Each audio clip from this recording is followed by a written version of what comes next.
Hi friends, இன்றைக்கி நம்ம சேனலில் என்ன பார்க்க போகிறோன்னா, இந்த இட்லி அரிசி பேக்கிங் வாங்கி பிரிச்சுருக்கோம்ல, இதை எப்படி ஸ்டோர் பண்ணி வைக்கிறேன் அப்படிங்கிறது உங்களுக்கு யூஸ்ஃபுல்லாக இருக்கும். பிஸ்னஸ்லாம் வந்து 25 கிலோ பேக்கிங், எங்கள் வீட்டுக்கு 25 கிலோ ஒரு 3 மாதம் அப்படி வரும். அதனால் நாங்கள் இப்படி எடுத்துகிட்டு இப்போ மழை காலம் வருதுல்ல, இதை எப்படி ஸ்டோர் பண்ணுறது அப்படிங்கிறது.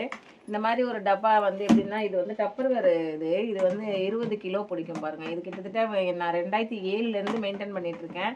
இதுக்கு வந்து ப்ளூ கலர் தான் இருந்தது. இப்போ தான் மூடி மட்டும்தான் கொஞ்சம் இந்த இடத்துலலாம் வெடிச்சிச்சு, மாற்றி கொடுத்துட்டாங்க.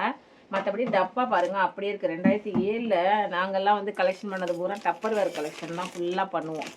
அதனால் வந்து இப்போ நம்ம இதில் எப்படி ஸ்டோர் பண்ணுறோன்னா, இதில் இந்த 20 கிலோவை போட்டுட்டு மீதி இருக்கிற இது இப்போ பேக்கிங்லாம் பார்த்திங்கன்னா 26 கிலோ வருது நமக்கு. அதை வந்து மிச்சம் 6 கிலோ இந்த மாதிரி டப்பாவில், இது 7 கிலோ டப்பா.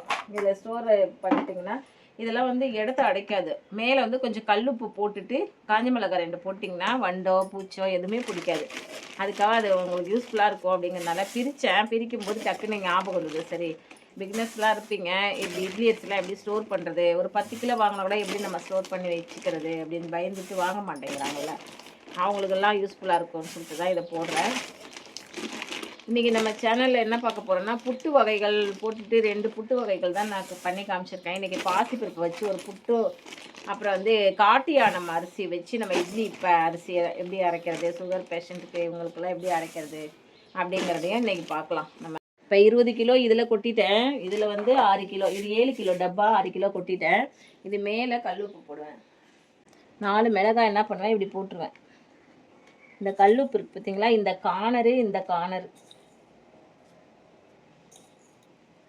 ஏன்னா நமக்கு அந்த கார்னரில் தான் இது இப்படி ஸ்டோர் பண்ணி வச்சுட்டிங்கன்னா எவ்வளோ நாளானாலும் வீணாக போகாது. கல்லுப்பு இருக்கிறதுனால கழுவிட்டிங்கன்னா, அரிசி ஊற வச்சு கழுவிட்டிங்கன்னா போயிடும். ரொம்ப போடணும்னு இல்லை, இந்த கார்னர், ஏன்னா சின்ன சின்ன கரப்பாம்பூச்சி இதெல்லாம் வந்து நமக்கு போகாமல் இருக்கும். அதனால் இப்படி யூஸ் பண்ணிக்கலாம்.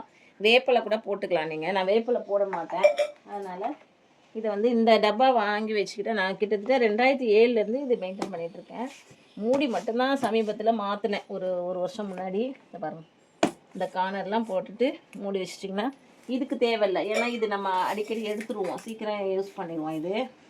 அதனால் வந்து நான் வாரத்துக்கு ஒரு 2 கிலோ அப்படி தானே எடுக்கிறேன். அதனால் இது வந்து நம்ம எப்படியே ஸ்டோர் பண்ணிக்கலாம். யூஸ்ஃபுல்லாக இருந்தால் செஞ்சு பாருங்கள் ஃப்ரெண்ட்ஸ். Okay, thank you.